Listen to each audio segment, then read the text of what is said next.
sitting around the kitchen wondering what to eat after a weekend of chocolate? No worry. Turn your Easter leftovers into fab meals thanks to home cook Julie Miguel.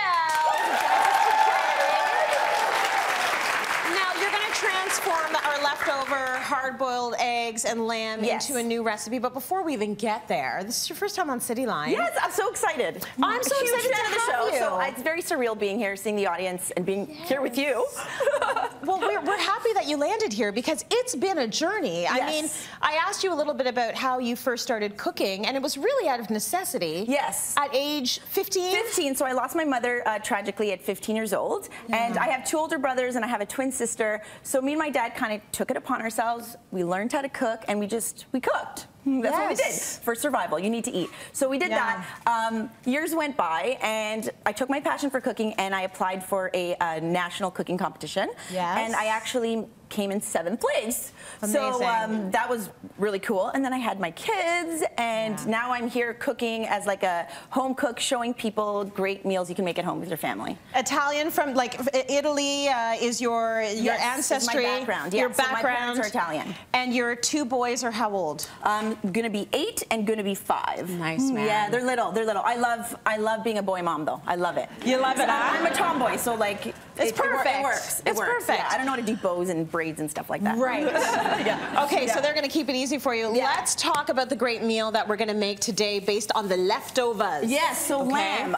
A lot of people make lamb at Easter time. It's a pretty, you know, like stereotypical meal that you would make at Easter time. So I have here some leftover lamb that, these were actually lamb kebabs. Ooh, nice. So I just saved them and cut them up into 1-inch pieces.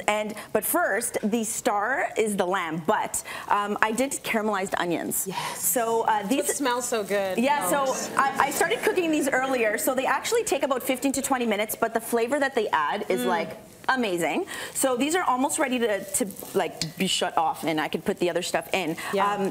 The little tip with caramelized onions though, so you cook them low and slow, and it works really great if you have really sweet onions, but sometimes you get grocery store onions, they're not that great. So what you can do to like really deepen the caramelization is add some brown sugar, like a teaspoon of brown sugar, and it just sweetens them up and adds a little bit more caramelization. So these are perfect. So the first thing that we're gonna do is add a clove of garlic. Nice. God, I hope this works. So it's TV, so of course it won't. Yeah. So there we go. So there's a clove of garlic, and you're just gonna let that get a little bit glistening, a little bit cooked. You don't want raw garlic. So put that in there, and then we're gonna put the lamb. So this is the lamb pieces. I just cut it like, you know, in chunks, whatever. It doesn't all have to be. Maybe for Easter dinner you had chops, or maybe you had kebabs, but you're gonna just cut the bone off, and then cut the bone off, and you're gonna get it down into cube little pieces that you can add to this recipe. Because in the end, what's it gonna be? We never said what it was gonna be. Oh, what are we making? So we're making a couscous. So lamb, caramelized onion, and couscous soup. Okay. It's literally like 5 ingredients. So easy. Beautiful. Yeah. That's probably why I didn't say it. I'm like, it's so easy. It's going to come together right here. It's so obvious. It's right there. So the lamb's in there, the garlic's in there, the caramelized onions are in there. Next, we're going to add the herbs. Nice. So the herbs, because it's not cooking long, I usually give them like a smash with like the knife. Okay. Like just like bruise them up. Yeah. That makes the flavor come out a little bit more. Give them good bruising. So like what I did right there. So I'm using oregano today. I love fresh oregano. It's hard to find, but so if you don't have oregano, you can use thyme, you can use parsley, and even cilantro if you like it. So there's lots of herbs you can use. And then the couscous. So this is, you can use leftover rice as well. You can use leftover pasta. I'm using couscous, and you can put as much as you want. Like this is about 2 cups. Nice. But you can even leave out the grain, like if you want to. If you can, if you want to use barley. It really doesn't matter. Okay, so this is going to be a good meal. You can, like, the flavor builders are all in there. That came together. Very easy. Like, and the flavors built in. So I'm doing simple herbs today because the lamb already has a marinade on it. Right. So you don't want to compete with that. Totally. So that's why I'm just adding like some simple herbs. I'm going to add the stock now. Okay, so stock. I'm using mushroom stock. Okay. Because I feel like it goes best with these flavors. It like really brings it out. It's really robust. If you can't find it, beef stock works well as well. Okay. And then also, last resort, you can use chicken. But you're not into using the chicken stock not for with this. lamb, not with lamb, and especially not with caramelized onions. It really doesn't do this soup justice. So good to know. I would really suggest you find mushroom and I found it at the grocery store. It's there. So that's the soup. Okay, good. So that cooks together. Yeah, you literally bring it to temp. And that is the final. That's the final. It looks amazing. Very nice. And that's cityline.tv for that first recipe. I do want to show the curried egg salad because I think you've done something very cool there. So you have leftover eggs. Okay, eggs. And so if you've been decorating eggs with your kids around Easter, I hope you put them in the fridge because if you didn't, they stink. Please get rid of them. Do not use them for this. Right. Make a fresh batch. So eggs are easy. Like they take 12 minutes, and you can keep them with the shell on in an airtight container for up to a week. Good. And then also, if you want to make this egg salad on the weekend, it lasts 3 to 5 days in an airtight container. Lovely. So I put a little bit of sour cream.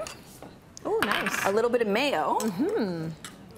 And then the spice blend. I tried it with sour cream. That's a good idea. Yeah, you know what? It just really gives it a good bite. Yeah. Just not as creamy. It's just a little more acidic. And then I've got coriander, a little bit of salt and white pepper, turmeric, and coriander and turmeric. Cumin. I was gonna guess Lord, they all look the same. Okay. So there we go. There's that. That's what I'd be thinking. Okay, so we got those all in there. Okay. This is the easiest thing ever. This is easier than the soup. I should cook something else. I feel like this is gonna go really fast. Okay. No, actually, I think easy is best because a lot of people are watching and they're basically cooking based on what you're cooking in studio. They're not even going back to look at the recipe. I have to go back and look at the recipe, but you've made them so easy that people can actually mimic this. And I want to show you guys a really fast thing. Can I do that? Do I have time? You can do that. The quickest way to peel a hard-boiled egg, because like if you're doing 12 at a time, like it's going to take forever. So you bang the wider end a little bit. You peel off just like a quarter size amount. Okay. If you eat a lot of eggs, and I know you do. I do. This is gonna save you a lot of time. So that's why I wanted to do this step. So you literally put your spoon underneath between the membrane and the egg. Push it in. Ooh. And you twirl the spoon. Oh. That's very good. Julie, that's very good. That is so easy. Now you've mixed it all together. You put it on some naan. You added some arugula. Is that arugula? Yes. So the arugula is on the bottom. I toast my naan in here. Yeah, it's nice that it's a little bit warm. Yeah, you want it a little bit warm. It's nice and soft. So I layer it up with some arugula. And then I put on the egg salad. And then I put on some cilantro to finish it off. You know what? It's beautiful. It's so easy. You can totally do this at home. Exactly. And the chunkiness is something to look at too. Like you want it chunky. It just. I like that. Yeah, you want it That's why I like it homemade. Is you got the chunkiness there and it looks fresh. Size. Exactly. Cityline.tv for these great recipes. Can we give it up for Julie? You did a great job.